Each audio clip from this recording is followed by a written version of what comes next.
Hi, and welcome back. Today we're going to be talking about something I honestly didn't think I'd be talking about, because I simply didn't know about the situation until very recently. You see, a streamer got caught with a surprising amount of CSAM, and I think people are focusing on the wrong things. There's a lot of it that is hentai related, but there's also another category called family nudism, which is what we're going to be talking a little bit more today. Specifically, we're going to be talking about the allegations, the things that he brought up on stream, and how it sort of correlates and where I think the smoking gun is in it. So let's just get straight into it. The streamer we are talking about is called Lacari. Lacari is well known for spending a lot of money on gacha games, on top of being a degenerate gooner. And while there's nothing wrong necessarily with being a gooner in and of itself, yesterday he pulled up what he was gooning to by accident on stream. I'll just show you the clip. K feeds! Let me at least add a way to the list of champions that I like.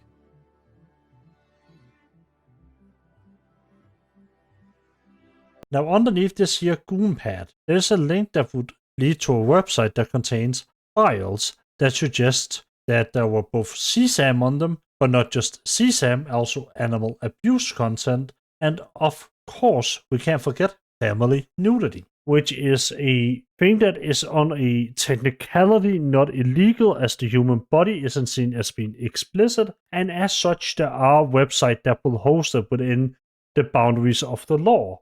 However, any reasonable human can look at that and think for themselves for 5 seconds about who would actually look at that and realize that this is probably not there for any innocent reasons. Of course, with all of this being pulled up, Lacari would have to come up with a master plan of an excuse to get out of it. So, what would he say? How does it end up there? Okay, let me explain what happened. Alright? I was surfing a site. Okay? The shit got downloaded. Like, I didn't trigger a fucking download. It just got downloaded. I opened up the fucking text document. I saw what was in it. I deleted the text document. I deleted it. But the problem with Windows 11 is that even if you delete the text document, it apparently still stays there. So it was still there after I deleted it. I've told you guys 1,000 times that's what happened. Like, dude, I'm sorry. Like, I have like a fucking 3 terabytes of fucking hentai on my fucking hard drive, bro. Like a lot. Sometimes you go to a site, some shit downloads on your shit, you don't fucking want it, you fucking delete it, and that's just what happened, man. Okay? Like, that's what happened. I'm sorry, all right? Like, I don't know how many times I have to explain this, but that's what happened. Dude, let's just move the fuck on, please. Oh boy, there's a lot to dissect here. To start off with, what a fucking wild thing to say that you have 3 terabytes of swinging material. Just like genuinely what? Like, I don't even have 3 terabytes of games on my PC. I don't even have 3 terabytes in my PC. Like, I can't have that much physically on all my hardware combined. However, this guy apparently has it in swinging material alone. And secondly, what he is telling, the big excuse, the big reason why he had CSAM on his PC, is that he was looking for something on the interwebs, on the internet. He was looking for it, and he was downloading this thing that he was looking for on the internet. But in the download got hacked, it got intermittent, and they put a virus, an evil file in there that contained CSAM. I think the chance of this being true is incredibly slim. This is the sort of thing you'll tell your mom when you're 13 and you started looking for something to search to for the very first time in your life. And your mom catches you and you're like, no, mom, it was a virus, mom, my pants fell down. And it is infuriating to see because it's such a important thing to talk about, right? Like, CSAM is something that shouldn't exist at all. It is child abuse material. It is not fun, it is not goofy, it is not any of those things. And in fact, this fucking worm decides to talk about it as if it's some sort of silly little mistake, some silly little virus. Oh no, it was the evil Windows overlord. Bill Gates himself restored the file. Well, thank fucking God, because it showed what you were joining it to. And now, wouldn't you imagine that after all of this, bro decides to check with Grok whether or not he was doing anything illegal? 43K? And that's if they think it's like...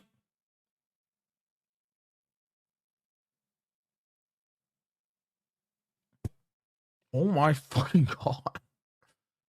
Bro, it's not worth it. Just fucking delete my hard drive. Dude, you know you've entered down the wrong path in life when you're asking Guruk whether or not a lolly is legal or illegal in the place that you live.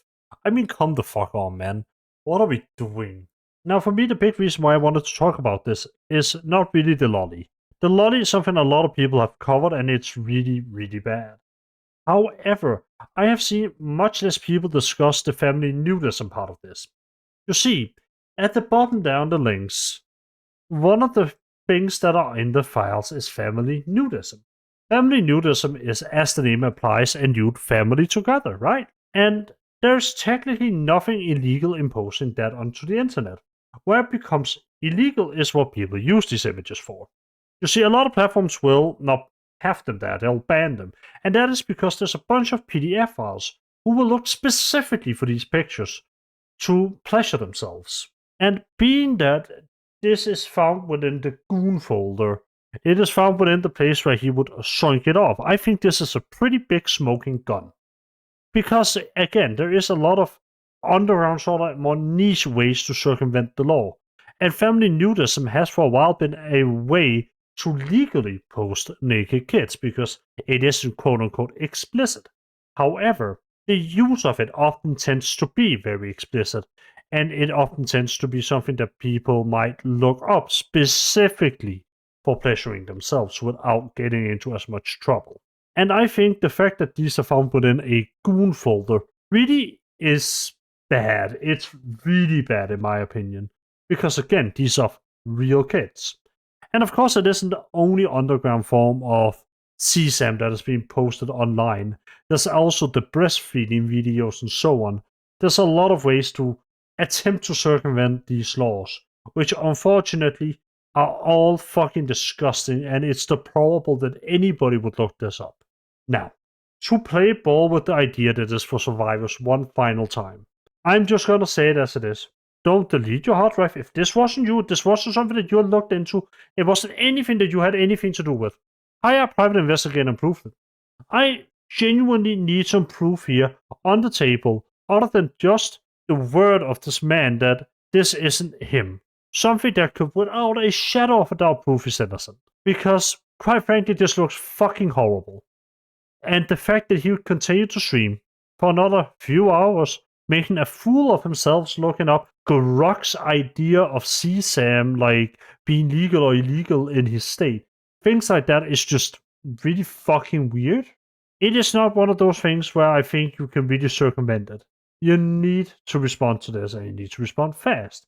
And luckily, Lacari did respond, so let's take a look at it. Now, Lacari has made a response to all of this, specifically stating the following. During my last stream, I opened a notepad which revealed a link. The list in the link included titles that suggested CSAM material. Further down, I have never consumed this type of content, nor do I think it's acceptable. I decided to keep streaming in an effort to downplay the severity of the situation, which was deceptive. This was a mistake, and I deeply regret and apologize for. The link gave access to abusive material for anyone to see. This is serious and harmful. I recognize that trivializing abusive material on stream is not okay and can lead to real harm. It is my responsibility to provide a safe space for my community and peers, in which I failed to do. I'm taking real steps to change my ways. I've admitted myself into a porn addiction recovery program that will last 30 days. During this time, I'll be able to work out there while also receiving professional therapy and treatment for my addiction. Browsing hentai and porn websites as an escape has been a serious problem for as long as I can remember. This treatment will come with an indefinite hiatus to my live streams to allow myself to focus on recovery so I can hopefully contribute a net positive to society. I only really have one thing I want to dig into with this entire apology, and that's mainly the fact that in this apology he does take responsibility for saying that he spent an entire stream basically downplaying the entire situation, which was deceptive, and it absolutely was. And I think it's good that he realizes that because it was incredibly deceptive to do. It's not okay at all to do it when it comes to something as serious as CSAM. I think, again, the fact that he also mentions that the notepad was real, and it does reveal a link that had titles in it that suggest that CSAM is also good. I cannot confirm whether or not Lacari himself consumed this type of content, nor can I confirm that the links had CSAM on them, because, of course, I'm not going to go and check. I'm not going to go and risk that. But I have my doubts that this was an honest to God mistake, that the CSAM just was downloaded and was all the virus. However, I am open to have my minds changed if there is any proof to the contrary. I just don't see it. I don't see how that is even remotely possible. I don't see how a virus would exist just for the pure purpose of putting CSAM on your PC on a notepad with nothing else on it. It's just a little bit weird to me, that's all. All of this being said, I think it's important to mention that Lacari has been perma-banned from Kick and has gotten a 7-day ban from Twitch. I think that's a huge Kick W. I don't understand why Twitch doesn't also give a perma-ban until, there's proven any sort of innocence here. Like, there's anything that proves that he is innocent at this point. And I kind of don't understand why a channel like that exists. But we'll see if it is even a 7-day ban. There seems to be some conflicting information around the place. But all of that being said, I do think it's important to cover these sorts of situations. And it will definitely be something that I do from time to time. I don't consider these sort of situations some silly drama stuff. I don't consider them fun. I consider them fairly serious, and it's something that I, in my opinion, attempt to look over a little bit more carefully than I would with something like a game. The reason being that this is real children that we are talking about, and there's some real abuse material here, if these things are to be believed. And I think it's important when you're handling that to take some care around it. You don't want to sit here and accuse Lacari of something he might not have done. And that's also why I want to say that without a shadow of doubt, as it stands, we can't say what is on those files. We can't really prove anything. I think it is very, very bad, and I think it's a very bad look. And I don't think Lacari has done anything except digging himself into a deeper hole by releasing the statements and so on. And I think that's really bad. I hope that for his own sake, he'll have some sort of proof that this isn't what it seems to be. But at the moment, it seems to be really, really bad.